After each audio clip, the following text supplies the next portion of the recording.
saya Joshua Stefan Utapaya. Di sini saya akan membawakan materi yang berjudul Teknik Pengumpulan Data, Populasi dan Sampel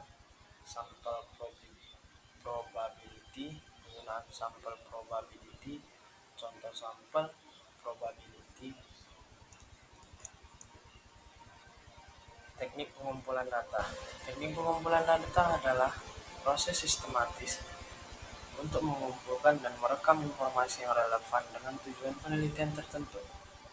Proses ini merupakan inti dari penelitian karena hasil analisis data inilah yang akan memberikan jawaban atau solusi atas masalah penelitian yang sedang dikaji.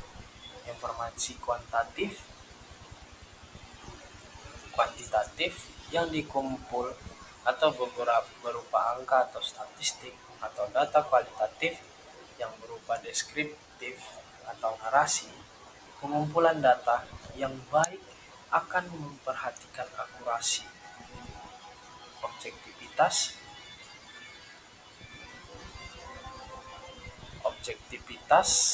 dan relevansi dari data yang diperoleh, karena hal ini sangat mempengaruhi kesimpulan akhir yang dapat ditarik oleh peneliti.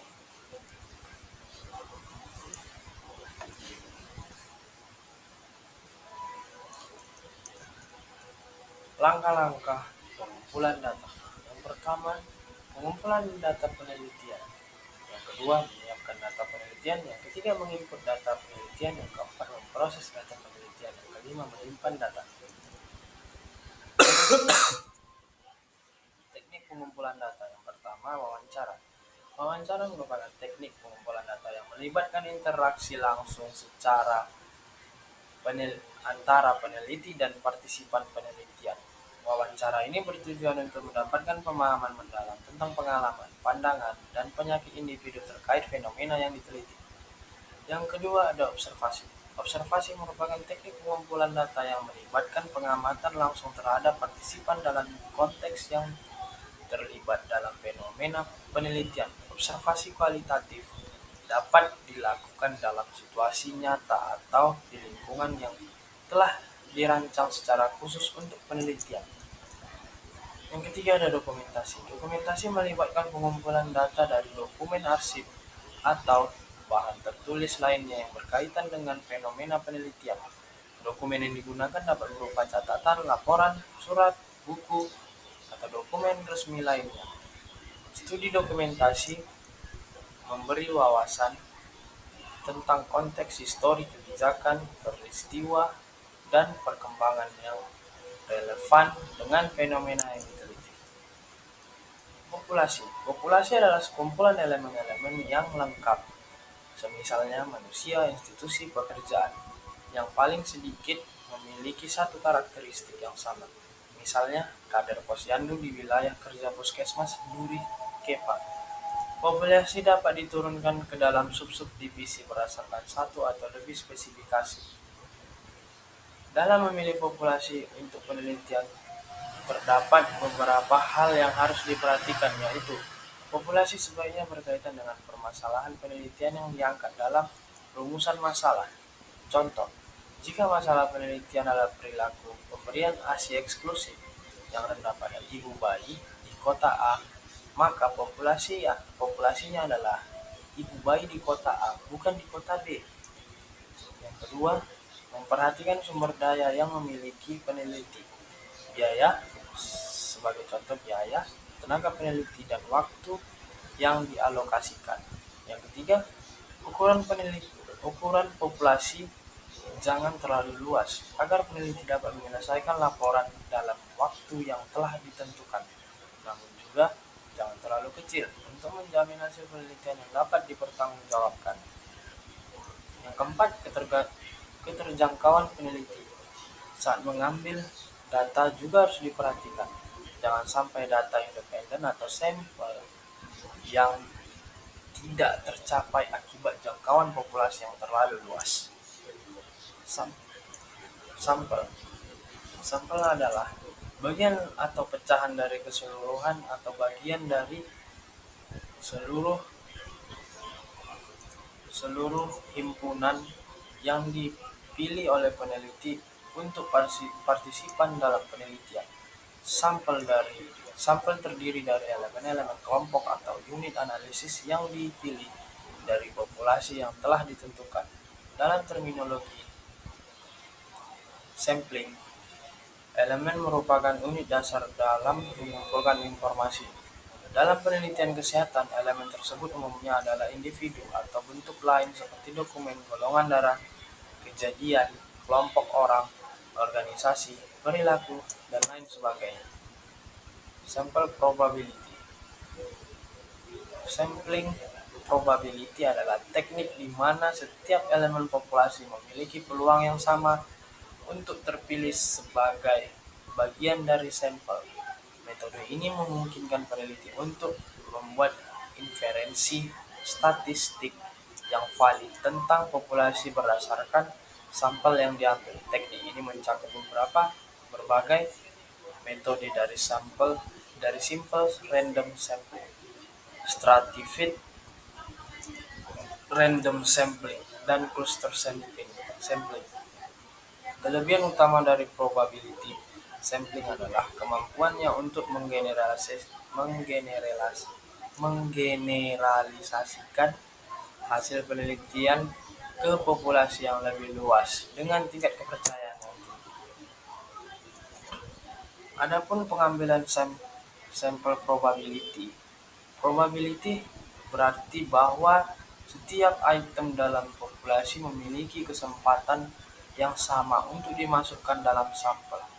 Salah satu cara untuk melakukan pengambilan sampel acak adalah jika peneliti terlebih dahulu membuat kerangka sampel dan kemudian menggunakan program komputer generasi nomor acak untuk mengambil sampel dari kerangka sampel. Probabilitas atau pengambilan sampel acak memiliki kebebasan terbesar dari bias, tetapi dapat mewakili sampel yang paling mahal dalam hal waktu dan energi untuk tingkat kesalahan pengambilan sampel tertentu.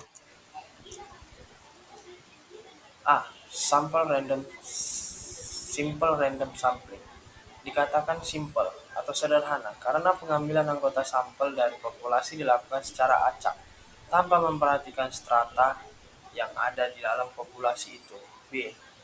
Proportionate Strative random sampling teknik ini digunakan bila populasi mempunyai anggota atau unsur yang tidak homogen dan berstrata secara proporsional. Contoh, suatu perusahaan memiliki pegawai dengan pendidikan strata lulus S1 50 orang, S2 30 orang, SMK 800 orang, SMA 400 orang, dan SD 300 orang. Maka contoh pengambilan sampel dengan teknik ini dengan asumsi 10% dari populasi masing-masing strata yang diambil. Jadi dari S1 diambil 5 orang secara acak, S2 diambil 3 orang secara acak, SMK diambil 80 orang secara acak, SMA diambil 40 orang secara acak, dan SD diambil 30 orang secara acak. Maka total sampel yang diambil adalah 5 tambah 3 tambah 80 tambah 40 tambah 30, yaitu 158 orang. Disproportionate Strative random sampling technique digunakan untuk menentukan jumlah sampel bila populasi berstrata tetapi kurang proporsional. Cluster sampling atau area sampling. Teknik pengambilan sampel di daerah digunakan untuk menentukan sampel bila objek yang akan diteliti atau sumber data sangat luas. Kekurangan simple random sampling dan kelebihan simple random sampling. Adapun kelebihannya memiliki teoritis matematika yang sederhana, mudah dimengerti karena masih dalam tahap sederhana dan belum serumit teknik sampling lainnya. Kekurangannya membuat pekerjaan menjadi lebih praktis dikarenakan harus memberi nomor pada setiap anggota populasi, apalagi jika populasinya besar. Sulit mendapatkan daftar lengkap populasi karena simple random sampling ini hanya bisa dilakukan apabila daftar populasinya lengkap. Pemberian tingkat presisi yang lebih rendah. Proportionate Strative Random Sample. Kelebihannya lebih praktis dan efisien karena menghemat waktu dan biaya. Dapat menghitung tingkat presisi pada setiap strata sehingga terjamin keandalan dan konsistenannya. Kekurangannya membutuhkan daftar semua item atau individu untuk setiap strata yang kadang untuk memperolehnya mengalami kesulitan untuk mengaksesnya secara penuh. Apabila terjadi kesalahan dalam pengambilan sampel, maka peneliti perlu mengulang kembali proses pengambilan sampel. Disproportionate Strative Random Sampling. Kelebihan, memiliki cakupan populasi yang lebih baik karena peneliti memastikan sendiri bahwa subkelompok dalam populasi menerima keterwakilan yang tepat dalam sampel. Kekurangan, tidak dapat digunakan untuk semua jenis penelitian karena hanya harus ada satu jenis subpopulasi. Dan apabila peneliti tidak yakin akan klasifikasi anggota untuk subpopulasi, akibatnya representasi akan keliru atau gambaran populasi yang dihasilkan tidak akurat. Cluster sampling. Kelebihannya yaitu lebih sedikit mengeluarkan sumber daya, baik tenaga maupun modal uang, dikarenakan pengambilan cluster sampling hanya memerlukan daftar cluster dari populasi. Kekurangannya, rawan bias apabila dibentuk dari opini yang bias, tingginya kemungkinan kesalahan dalam pengambilan sampel. Rumus Lovefield, N sama dengan N per 1 tambah N pangkat 2. Ada rumus Isaac dan Michael seperti gambar. Rumus nomogram Harry King, selain penentuan jumlah sampel dengan menggunakan tabel, cara lain yang bisa digunakan adalah dengan menggunakan nomogram Harry King. Rumus Krejci. Krejci dalam melakukan perhitungan ukuran sampel didasarkan atas kesalahan 5%. Contoh soal kasus. Dalam sebuah perusahaan memiliki 200 karyawan, manajer ingin mengetahui tingkat kepuasan kerja karyawan untuk memutuskan mengambil sampel random sampling sebanyak 10% dari total karyawan. Berapa banyak karyawan yang harus dijadikan sampel? Lalu pertanyaan yang kedua, di sebuah universitas terdapat 1.000 mahasiswa yang terdiri dari 3 fakultas teknik 500 siswa, fakultas ekonomi 300 siswa, fakultas sastra 200 siswa. Pihak universitas ingin melakukan survei tentang fasilitas kampus dan mengambil stratified random sampling sebanyak 10% dari total populasi. Tentukan jumlah sampel dari setiap fakultas.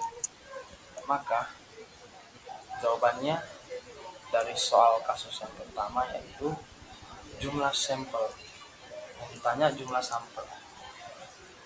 Diketahui random sampling yaitu 10%. Maka 10 per 100. N sama dengan 10 per 100 kali 200 sama dengan 20 orang. Lalu yang kedua, pertanyaannya yaitu sampel tiap fakultas proporsional. Fakultas teknik ada 500 per 1000 kali 100 sama dengan 50.